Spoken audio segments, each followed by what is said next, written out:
जीवन ढेरों खट्टी मीठी यादों का संग्रह है जिसने हमें रुलाया, हंसाया, कई खूबसूरत लम्हे दिए प्यार के, मिलन के।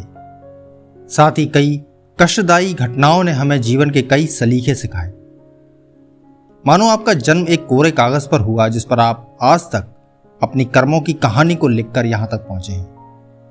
जब तक आप जीवित हैं, आप इस कागज को पढ़कर हंसते हैं, रोते हैं, पश्चाताप करते हैं और फिर एक दिन इस कागज को छोड़ उस लिखी कहानी से हुए कुछ परिवर्तनों को साथ लेकर चले जाते हैं। यही परिवर्तन फिर हमारे अगले जन्म का कारण बनता है और इस तरह इस सृष्टि में एनर्जी यानी जीवात्मा का भौतिक परिवर्तनों के कारण आना और जाना जारी रहता है।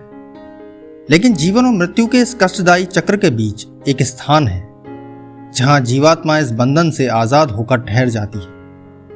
यह स्थान जो मोक्ष कहलाता है।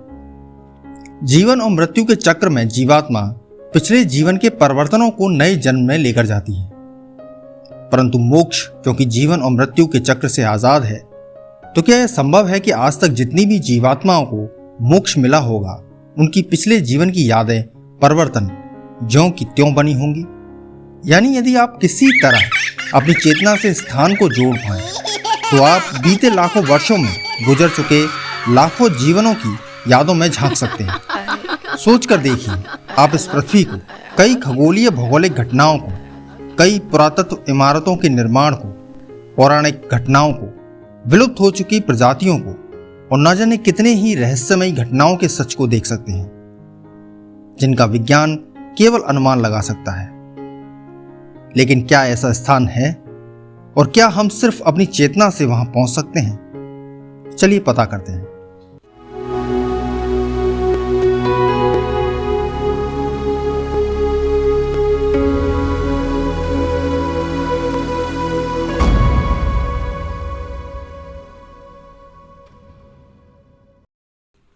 मोक्ष के कंसेप्ट को समझने के लिए आप एक ऐसी पेन ड्राइव को इमेजिन कीजिए जिसका आप अब इस्तेमाल नहीं करते। हालांकि पेन ड्राइव की जगह आप अपनी कोई पुरानी बाइक, कपड़े, घर, कंप्यूटर, टेलीविजन कुछ भी इमेजिन कर सकते हैं। अब मान के चलिए इस पेन ड्राइव का आपने 5 सालों तक इस्तेमाल किया, जिसमें कभी ऑफिस की फाइल्स, म्यूजिक, वीडियो, सॉफ्टवेयर बारी बारी से घूमते रहे। आपने जैसी उसमें फाइल्स डाली, उस पेन ड्राइव ने उसी के अनुरूप कार्य किया। जैसे कभी उसने आपको कोई मूवी दिखाई तो कभी अच्छे सॉन्ग सुनाए। अब यहां आप इस पेन ड्राइव को एनर्जी या जीवात्मा मान के चलिए। आप हैं समय, जो पेन ड्राइव में अलग अलग फाइल्स को डालते हुए उसमें नया परिवर्तन या उसका नया जन्म कर रहे हैं, जिससे वे कभी वीडियोस प्ले करे, कभी सॉन्ग्स। और अंत में ये फाइल्स हैं वे कॉज या वे कारण जो उसे समय यानी आपके द्वारा दिए गए हैं नए जन्म में नए कर्मों को करने के लिए।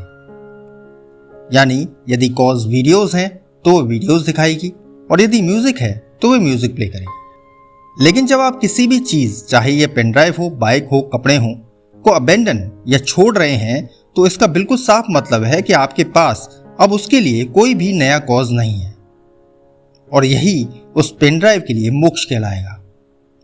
ठीक यही सिद्धांत एक जीवात्मा पर भी लागू है। एक जीवात्मा जो बहुत सी इंफॉर्मेशन का समूह है, जिनमें प्रत्येक इंफॉर्मेशन एक या एक से अधिक कॉज लिए होती है। लाखों इंफॉर्मेशन के लाखों कॉजेस के कारण जीवात्मा का आपके शरीर के रूप में जन्म हुआ है, जो इन्हीं कॉजेस के प्रभाव से कर्म कर इन कॉजेस को पूरा करता है, जिनसे एक नया परिवर्तन इन इंफॉर्मेशन में जन्म लेता है, जो नए कॉज को दर्शाते हैं।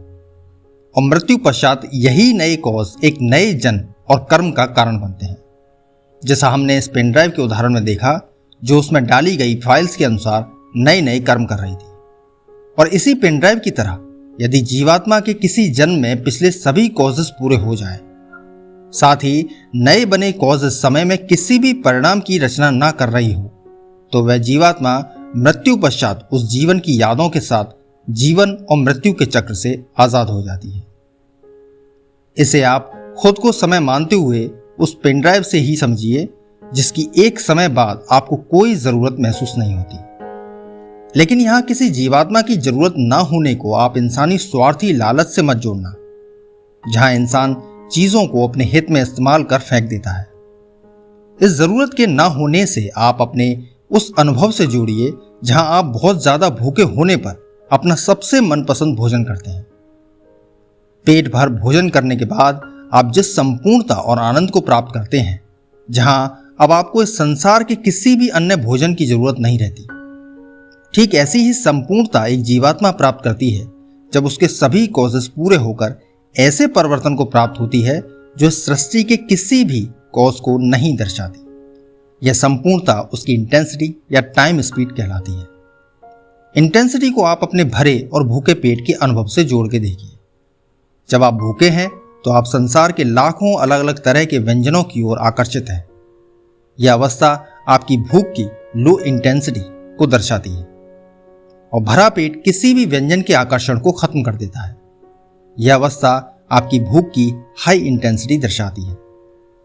ठीक इसी प्रकार ग्रुप ऑफ इंफॉर्मेशन, एनर्जी या जीवात्मा की इंटेंसिटी सृष्टि के सभी कॉजेस से ऊपर जब चली जाए तो वह जीवात्मा उसकी इंटेंसिटी को आकर्षित करते नए कॉज के जन्म तक समय के एक खास स्थान पर ठहर जीवन और मृत्यु के चक्र से आजाद हो जाती है, जहां दूसरे कॉजेस को पूरा कर उसके जैसी ही इंटेंसिटी लिए दूसरी जीवात्माएं भी हो सकती हैं या पहुंच सकती हैं।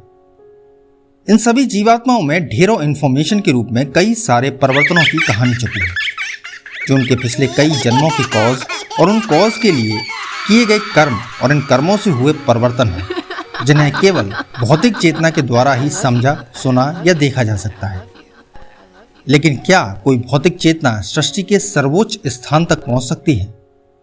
इसका जवाब हां भी है और ना भी। चलिए पहले ना का जवाब समझते हैं। आपका भौतिक पक्ष यानी शरीर आपकी जीवात्मा यानी अभौतिक पक्ष की कुछ इंफॉर्मेशन के बीच समय का संतुलन है, जिससे जन्मी चेतना आपको आप ही की तरह ही केवल समय में संतुलित हो चुके परिणामों का ऑब्जर्वेशन करा सकती है। यानी आपके लिए वे सभी इंफॉर्मेशन नॉन एग्जिस्ट रहेंगी जिनके बीच समय की कांस्टेंट गति नहीं।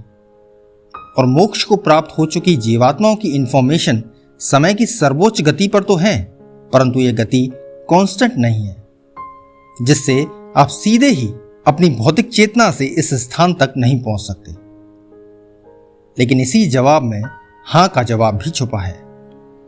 इस ब्रह्मांड का प्रत्येक कण आपस में जुड़ा हुआ है, यानी उसका एग्जिस्टेंस किसी दूसरे परिणाम या अपनी ही पिछली अवस्था में परिवर्तन के कारण पॉसिबल हुआ है, जिसने एवोल्यूशन की एक लंबी श्रृंखला ने इस ब्रह्मांड को रचा है, बनाया है। जैसे एक शेर है क्योंकि हिरण है, और हिरण है क्योंकि घास है, घास है क्योंकि मिट्टी है, मिट्टी है क्योंकि वायुमंडल पानी है। यह परिवर्तन की श्रृंखला रिवर्स में भी यही संबंध दर्शाएगी। यानी कोई भी परिवर्तन हमेशा किसी दूसरे परिवर्तन के लिए या उस परिवर्तन के अनुसार होता है, जो कि बिना किसी कनेक्शन के संभव नहीं।